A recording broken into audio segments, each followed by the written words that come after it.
सुभाष कुशवाहा साहब को और आप सभी साथियों को आपका परिचय मैंने भी सुना। ज़्यादातर लोग आप में वो लोग हैं जो लंबे समय तक सामाजिक राजनीतिक जीवन में आप सक्रिय रहे हैं, किसी दल या किसी विकल्प किसी प्लेटफॉर्म से जुड़े हुए रहे हैं।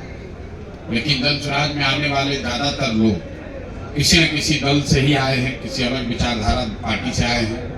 वो इसलिए आ रहे हैं कि उनका एक भरोसा, एक विश्वास धीरे धीरे ही सही इस दल की नीतियों पर, कार्यक्रमों पर जो हम लोग प्रयास कर रहे हैं इस पर बन रहा है। तो हम आपको इतना ही भरोसा दिला सकते हैं कि जिस ईमानदारी और जिस शुद्धता को देखकर सुनकर आप इस दल से, इस व्यवस्था से जुड़ रहे हैं, हमारे आचार विचार व्यवहार में आपको उसमें कमी नहीं दिखेगी। जीतना हारना, राजनीति करना, उसमें उतार चढ़ाव आता रहेगा।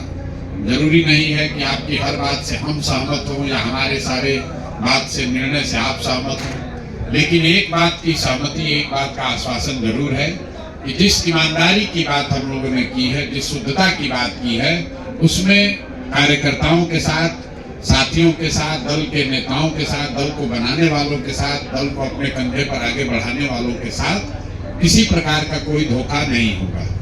सुभाष जी से जब मेरी पहली मुलाकात हुई थी, तब से लेकर हम लोगों ने कोई व्यक्तिगत बात अभी तक, मैं इनके मुंह पर ही कह रहा हूँ, इनका सम्मान इसलिए भी है, इन्होंने कोई व्यक्तिगत बात नहीं कही कि हमको दल में क्या मिलेगा, हमको कौन सी जगह मिलेगी।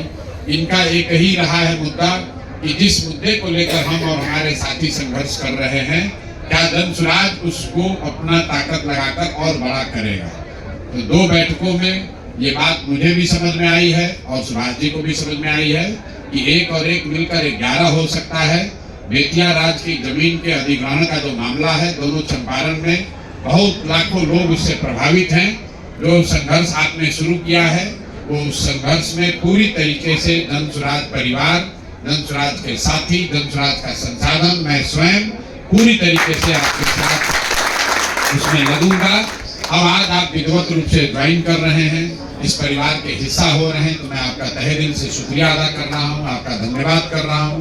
और अब हम लोग बैठकर अगले 2-4-5 दिनों में कार्यक्रम की जो आपने पहले संरचना बनाई हुई है उसको देख लेंगे, उसमें कैसे जुड़कर उसको और बड़ा और बेहतर और धारदार बनाया जाएगा, इस पर मिलकर चर्चा कर लेंगे।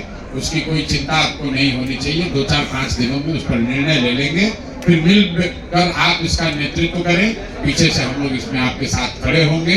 जहां तक आपके अपने राजनीति का सवाल है, तो जो भी जिस पद से आ रहा है, उस पद को, आपके अनुभव को, आपके पृष्ठभूमि को ध्यान में रखकर अगले 2 से 3 हफ्ते में जन स्वराज की लोकल इकाई में या राज्य की इकाई में, जैसा सुभाष जी से बातचीत करके हम लोग तय करेंगे। यहाँ किशोर कुमार मुन्ना जी बैठे हुए हैं, ये जन स्वराज के संगठन के प्रभारी हैं राज्य भर में। हम लोग कोशिश करेंगे कि आपकी जो पृष्ठभूमि है, आपने जो जीवन में कमाया है राजनीतिक तौर पर, सामाजिक अनुभव के तौर पर, उसको ध्यान में रखकर आपको जन स्वराज में भी यथोचित जिम्मेवारी और जगह और सम्मान मिले।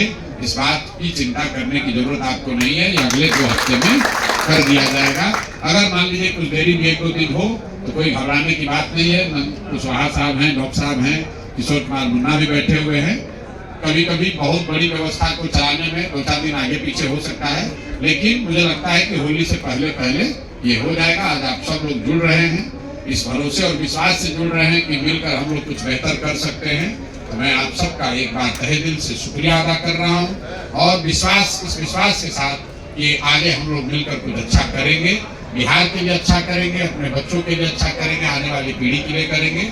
आप सबका एक बार फिर से तहे दिल से शुक्रिया, धन्यवाद, बहुत बहुत।